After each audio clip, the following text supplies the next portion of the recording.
Hello,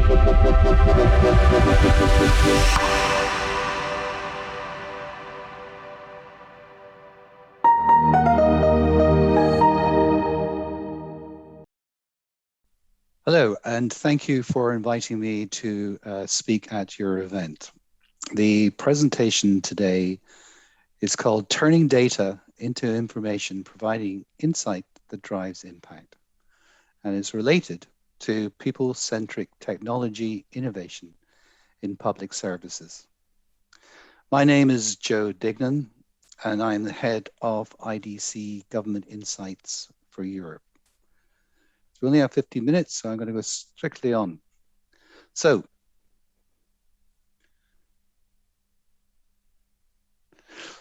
my first slide.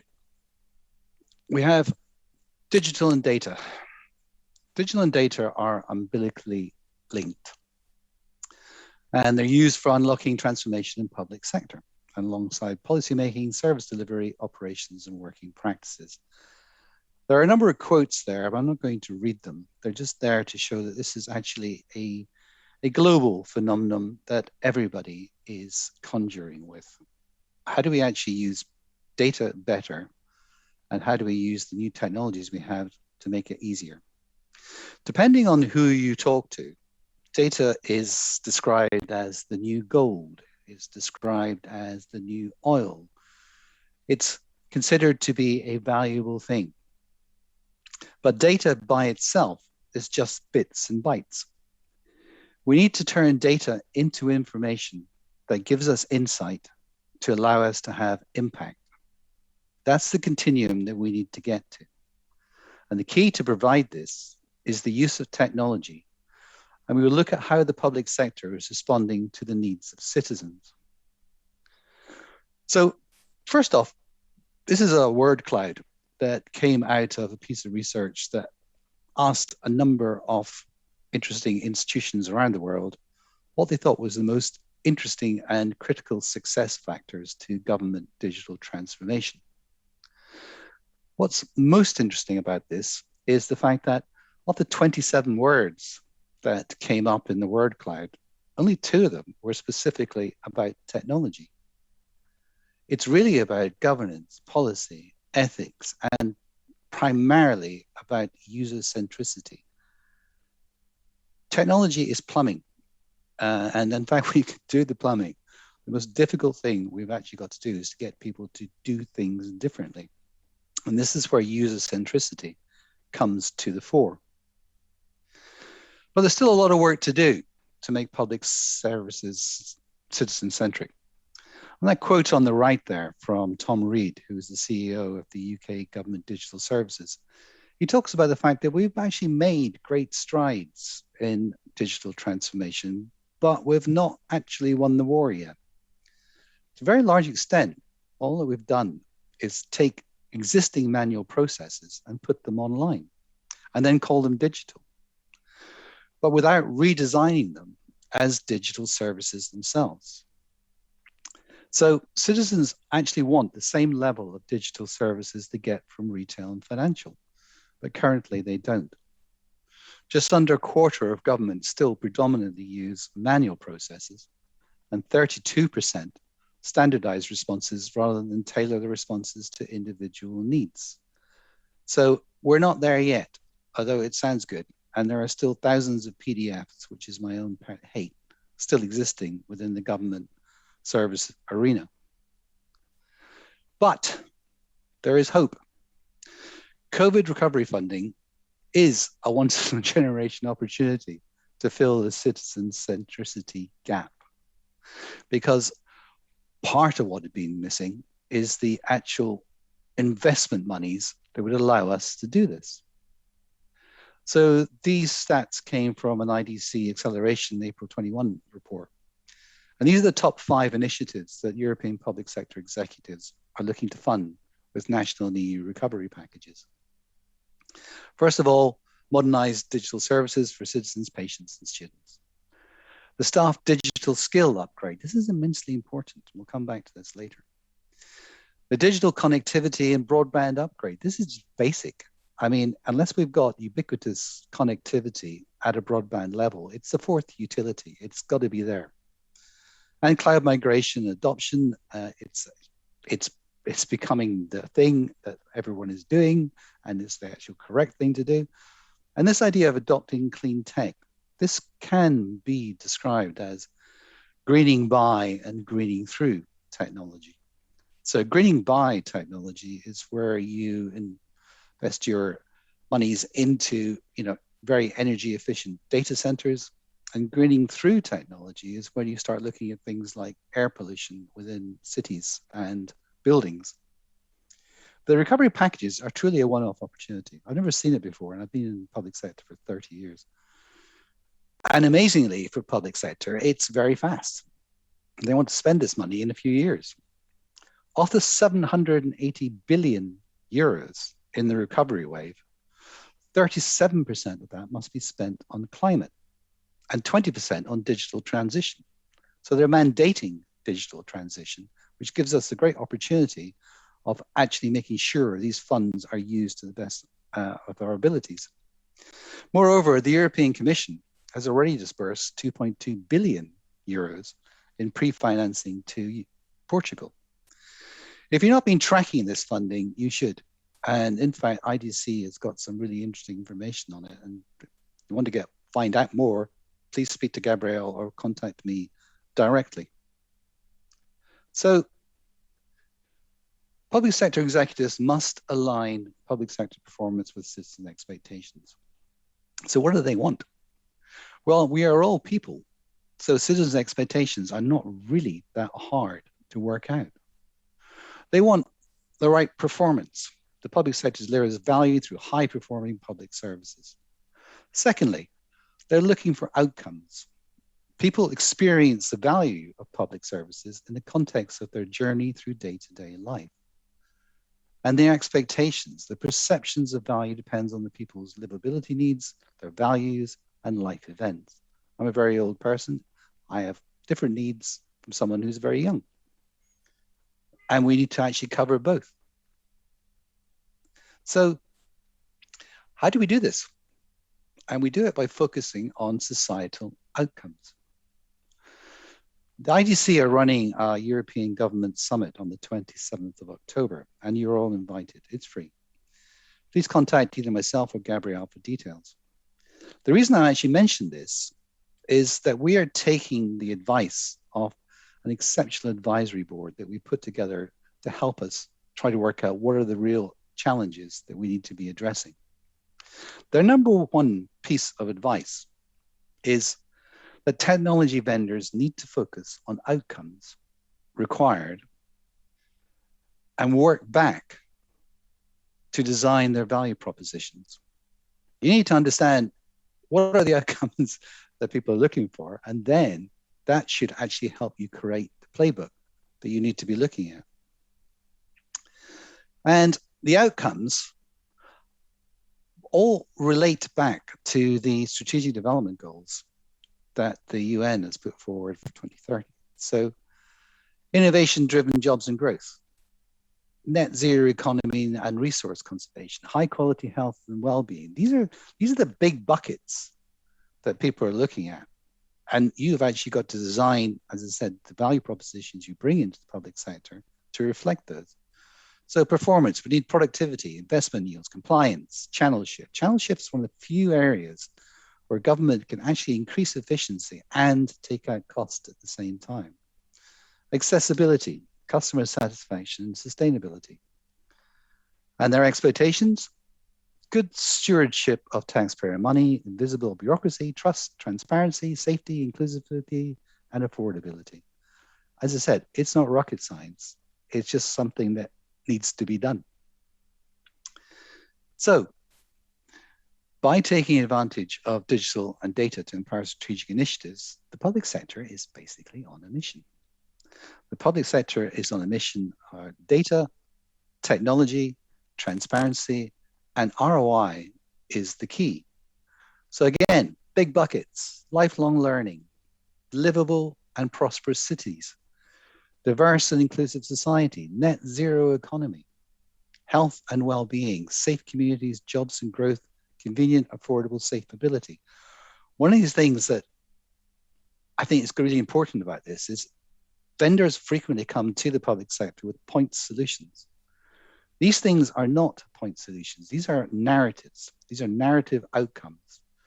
And so you need to understand where you fit within that narrative outcome and how you can create the partner community that you have to actually start looking at it in a more holistic manner. But as ever, IT budgets are tied up in legacy systems, and hard to find skills, technology skills, result in innovation backlog. Again, in the Industry Acceleration April 21 IDC report, 85% of European public sector executives expect to spend more on IT than in 2020. But 65% of IT budget is tied to maintaining existing systems or committed to complete projects started before the crisis. And again, cloud, data, AI, analytics, automation, and collaboration are among the top skills required. However, 84% of European public sector executives think they'll be moderately to highly difficult to acquire them in the next 6 months. The European public sector estimates that they're roughly about 10 months behind in executing their plans. And again, if we go back to the recovery wave funding that's coming out of the EU, this is where we can fill that gap with the actual investment monies that could potentially make this different scenario. So therefore, it's massively important to focus on the strategic digital transformations that give you the biggest return. Don't get sidetracked. I was recently speaking with a city that will remain nameless, and they showed me their strategic digital transformation plan. And it was about 4 inches thick. And the first 10 pages were taken up with 280 strategic initiatives. And the question is, how the hell can you actually have 280 strategic initiatives? You need the smallest number of strategic initiatives possible. So here's the 3 that we think are the biggest. Immersive digital experience. 48% of public sector executives think using technology to create greater engagement will be a board priority. And that one's true. Data-driven public sector. 40% of public sector expect to share more data and insights with the ecosystem in the future. Massively important. And 31% of public sector, and I think that's actually too low personally, think that automation of repetitive tasks, so RPA, IRPA, etc., will become ubiquitous. We need to free up frontline staff for higher value tasks. And agile, scalable, green IPT infrastructure and platforms. I think I mentioned the fact that 37% of the actual funding that's coming out of the EU recovery funds is going to be on what you could describe, well, they describe it as climate, but what you can actually take that down to is things like green infrastructure. So 34% of government executives think shift to cloud management will not end after COVID. 36% think data trust services and data sharing is going to be massively important. So I'm going to focus just quickly on that data services piece. So we're actually creating a situation where we are creating the data. So we have IT platforms, edge computing, et cetera, that's creating this data. We've got things like digital twins that sit at the other end of it that can actually visualize the data and give us the scenario planning that we're actually looking for and give us the accessibility of that data. We're kind of missing a bit in the middle here around how we synthesize point solution data into this more narrative outcome related opportunity. So what's happening at the moment? IDC uses their horizons as a way of describing the journey. So horizon 1, things are happening now. Horizon 2 are things that are in planning or starting to be proof of concepts, demonstrations, etc. And horizon 3 is part of the What is the art of the possible? What's the future going to bring? So we already have one-stop shop portals, adaptive design, we've got online consultations and feedback management systems, we have intelligent process case and work automation, and very importantly, civil service hybrid remote citizen service capabilities, all happening now. And there are examples of those underneath. Things are starting to happen. Our use of chatbots, advanced analytics and machine learning to personalize service experience, and data exchange with other government agencies to reduce fraud and waste. I think that that's an incredibly important part of the future. And the faster we get it, the better. And then behavioral nudge. This is one of my favorite arenas because, as I said, I think the technology part is something we can do. But it's how we get people to do things differently is one of the most difficult things we have to do. They have to have some sort of incentive. It has to be more efficient. It's got to be something that's easy. It's like, how do we get people to do things differently? And so that behavioral nudge bit, massively important. And then moving on, we're starting to get to advanced analytics and machine learning to anticipate citizen service needs. We're getting the concept of the 360-degree citizen accounts beginning to appear. API-enabled DLT-secured third-party data exchange, which helps to make that bureaucracy invisible. So we're getting there, but it's still a journey. We're not there yet. And how do you do this? This is a question I frequently get asked, but governments must combine technology with organizational agility. So, you can actually synthesize this slide into the fact that you need to create a dedicated multidisciplinary team. You need to define the strategic outcomes you're looking for. And you have to work out what people will do differently, create the necessary infrastructure facilitated by technology, and be able to measure the difference. This, again, is a massively important thing that, to a large extent, is missing from the market. The ability to show what success would look like and to have the correct metrics by which you can judge this. We still currently use things like net present value, internal rate of return, cost benefit analysis. And they're incredibly, they're useful, but they're incredibly blunt instruments. And they only measure the things that we normally measure.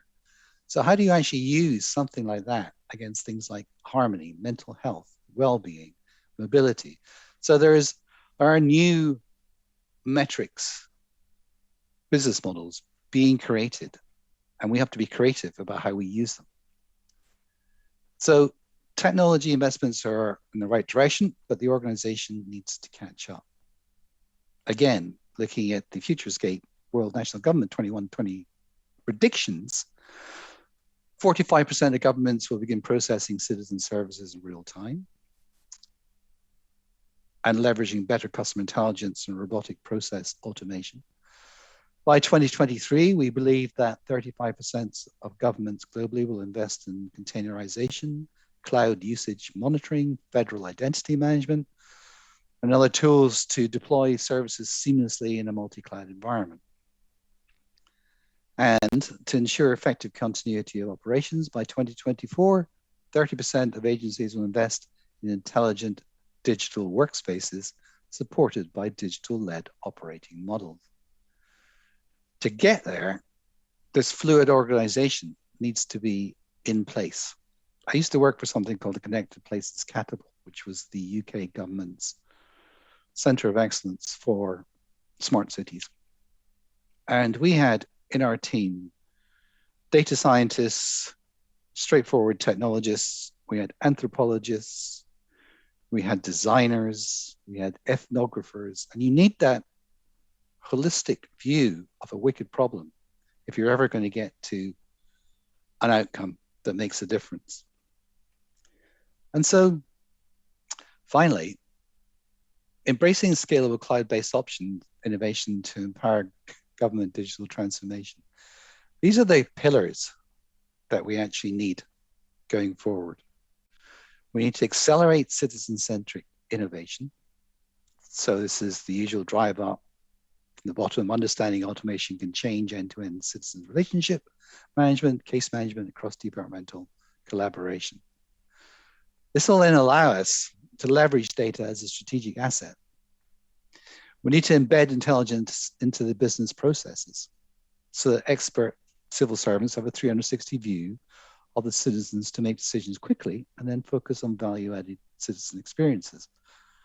This idea of the single view of the citizen has been the holy grail for, I don't know, forever, basically.